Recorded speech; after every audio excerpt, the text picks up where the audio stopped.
Počasie nás milostivo drží pod dekou a to je len dobre. Pretože sme stále v období, kedy by sme sa mali zaoberať sami sebou.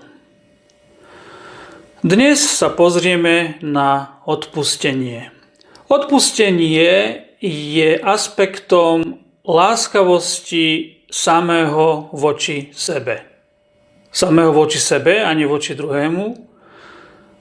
To, čo my bežne pokladáme za odpustenie, sa nazýva zmierenie a to je ďalší krok, ktorý môže nasledovať po odpustení. Zároveň po odpustení môže nastať aj opustenie, ak nedôjde k zmiereniu. Ale všetko to začína tu, v odpustení. V procese, ktorý súvisí s nami.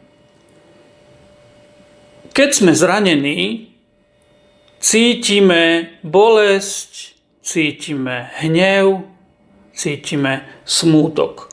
Je to svojím spôsobom trauma. Takže odpustenie je práca s traumou.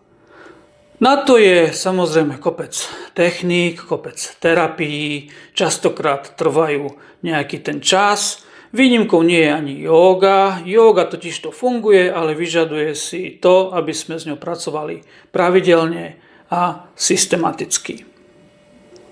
V Kundalini jóge máme na odpustenie techniku, meditáciu, ktorá pracuje s centrom srdca, s neutrálnou mysľou a s vnemom napojenia na univerzum.